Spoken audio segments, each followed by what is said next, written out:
100 दिन सरकारले कटेको छ। म त्यस्तो क्रिटिकल्ली यस्तो गर्नु भएन उस्तो गर्नु भएन पनि भन्दिनँ। म 100औं वर्ष लगाएर बिगारेको देशलाई 100 दिनमा बनाउन सकिँदैन पनि। कोसिस गर्नुभएको छ, कोसिस गर्नुभएको छ होइन। कोसिस गरिरहनुहोस्। हाम्रो सरसल्लाह सहित तपाईहरुले चाहिँ नि के कोसिस गर्नुभयो भने, हाम्रो पनि विचारहरूलाई मिसाएर कोसिस गर्नुभयो भने सफलता अलि छिटो प्राप्त हुन्छ भन्ने मलाई लाग्छ। भर्खरै महाकालीतिर पुगेको थिएँ। त्यहाँ त्यो क्षेत्रको सांसद त म होइन, तर यो देशको मान्छे, यो देशको एउटा नागरिक भएको नाताले मेरो देशैभरि विकास होस् भन्ने चाहना म राख्दछु। त्यसो भएको कारणले गर्दाखेरि त्यहाँका सम्बन्धित सांसद माननीय तपाईको चाहिँ नि ज्यूको पनि अनुमति लिँदै त्यो टिङ्कर सडक भन्ने रहेछ त्यहाँ। त्यो टिङ्कर सडक चाहिँ तपाईको चाहिँ नि टिङ्कर भन्ज्याङ पुर्याउने 1 नम्बर पिलरसम्म पुर्याउनु पर्ने सडक रहेछ। त्यो सडक चाहिँ बन्न सकेको छैन।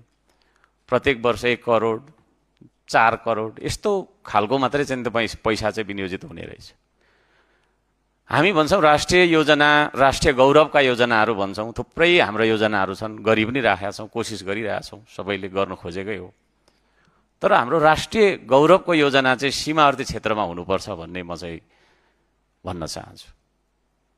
पारिपट्टि हेऱ्यो लिपु लेकको तपाईको नाका जाने मजाको 2 लेनको चिल्ला सडक, वारीपट्टि हेऱ्यो बिजोग अवस्था, ढुङ्गा झरिराखेको, पहिरो झरिराखेको होइन, मुस्किलले हल्लिँदै उफ्रिँदै गयो। मिस्टेक भयो भने तल तपाईको 1 किलोमिटर जति भर्टिकल्ली महाकालीमा खस्नुपर्ने अवस्था।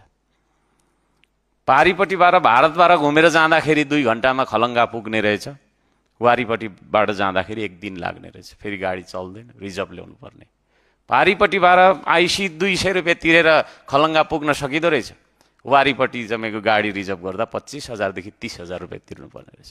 त्यो भएको कारणले गर्दाखेरि त्यहाँनिर चाहिँ तपाईँको दुम्लिङ एरियाका मान्छेहरू चाहिँ इलिगल्ली तुइन थापेर जेसुकै होस् बरु पारिपट्टिबाट जाउँ भनेर चाहिँ तपाईँको तर्दाखेरि प्रत्येक घरमा 1 जना 2 जना मान्छे चाहिँ बितेका रहेछन्।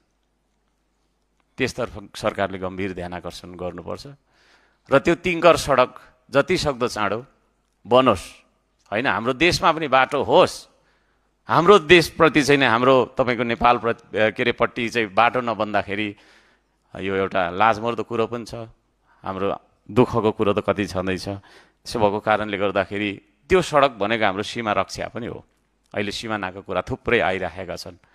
एरोस्ट्रमबाट प्रधानमन्त्रीज्यूले आफ्नो चाहिँ कुरा सच्याउनुपर्छ भन्ने माग पनि हामीले राख्दै आइरहेको